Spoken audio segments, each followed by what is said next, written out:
What if the next hug was the last one? What if the final conversation had already passed you by?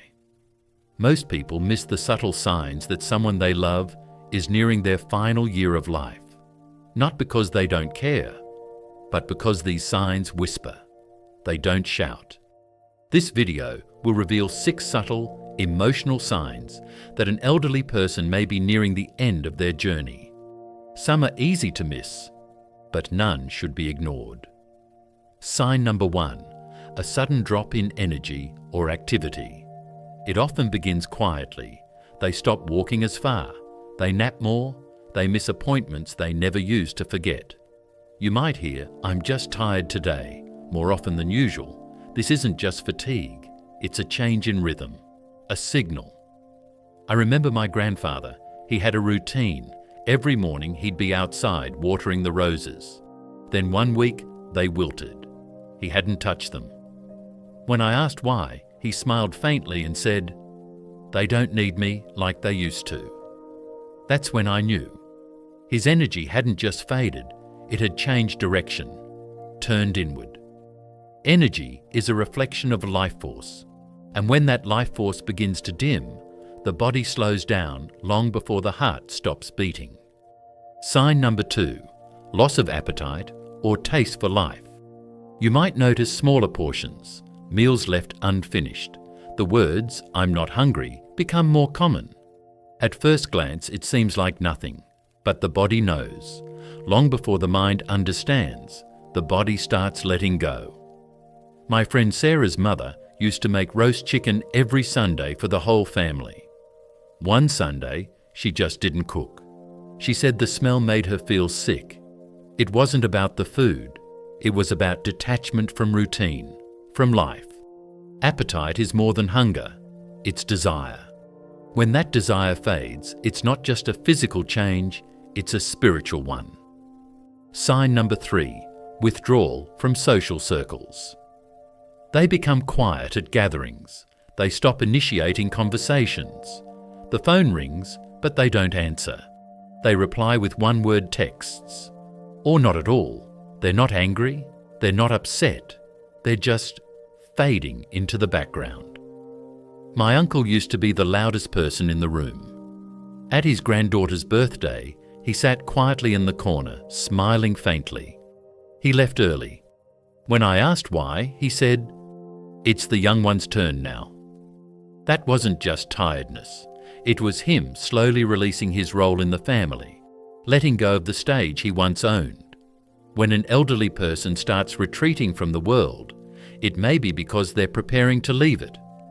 Sign number 4, increased confusion or forgetfulness. They mix up names, forget appointments, misplace their glasses, their keys, their thoughts. We often blame age, but sometimes it's not dementia. It's something deeper, something quieter.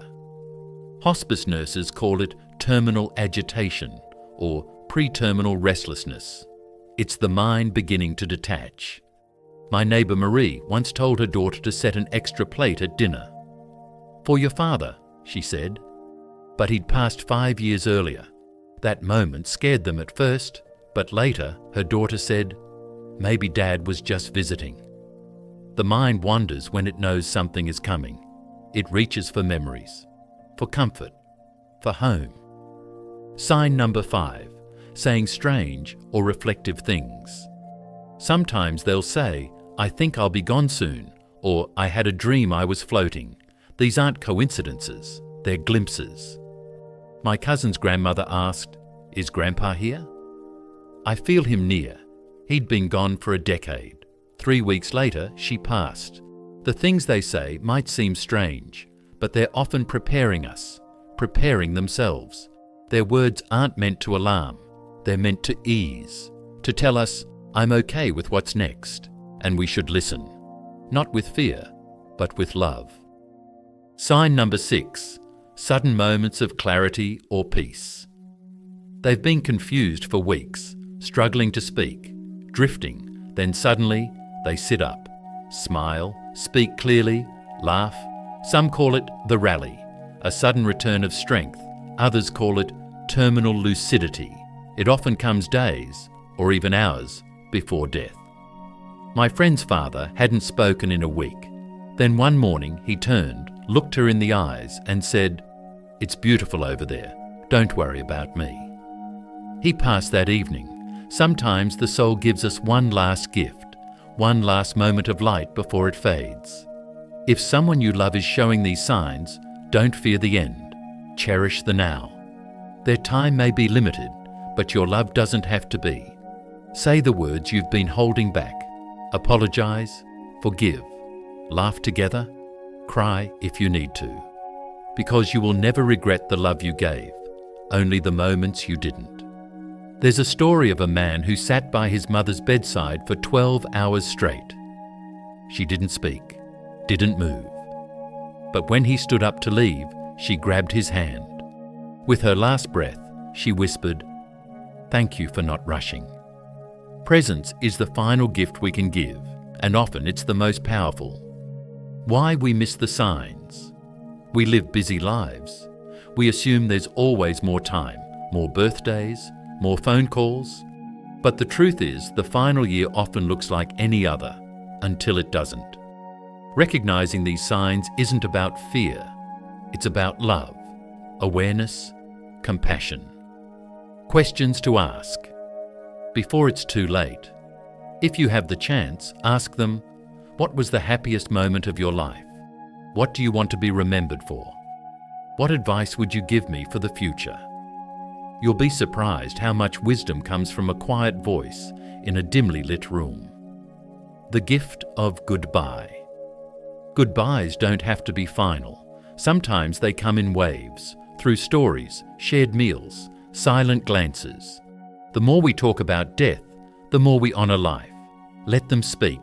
Let them remember. Let them cry. And if they can't, just sit beside them. To those already grieving, if the person you're thinking of is already gone, this message is for you. Their body may be gone, but their presence lives in every act of love you carry forward. Live in a way that honors their lessons, their sacrifices, their laughter. They are not lost. They are part of who you are becoming. What this teaches us about life. Every goodbye teaches us something about how we live. Don't waste your days. Don't hold back love. Don't let pride keep you from connection.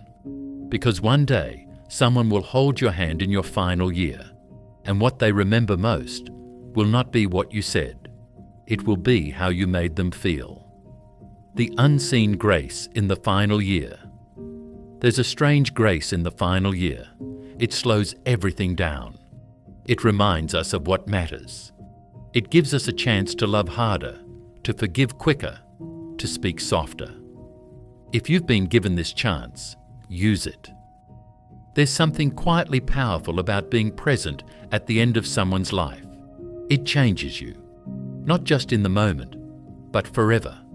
You begin to see the world differently. The small things you used to stress about, traffic, missed emails, people's opinions, they start to lose their grip on you. Because when you sit beside someone who is nearing the end, you realize how precious this all is. The way sunlight falls through the curtains, the sound of birds outside, the way someone's hand feels in yours, even if it's weaker than before. Death doesn't just take, it reveals. It shows you who really matters. It shows you that time is the most expensive thing you'll ever spend. And in those quiet, final moments, there's no room left for pretending. No filters, no ego, just love, just presence. That's what people remember. Not your achievements or how much money you made. They'll remember how you looked at them when they were scared, how you held their hand when they were in pain, how you stayed when it was hard to stay. That's what legacy really is. If someone you love is nearing their final year, let it change you. Let it make you softer, kinder, more grateful. And if they've already passed, carry their essence with you. Speak their name. Live in a way that would make them proud. Because in the end, the only thing that truly matters is how deeply we loved and how gently we said goodbye. If someone came to your mind while watching this, reach out today. Send the message, make the call. Sit with them, even if they don't say a word. Because one day, all that will remain are memories. Let them be good ones.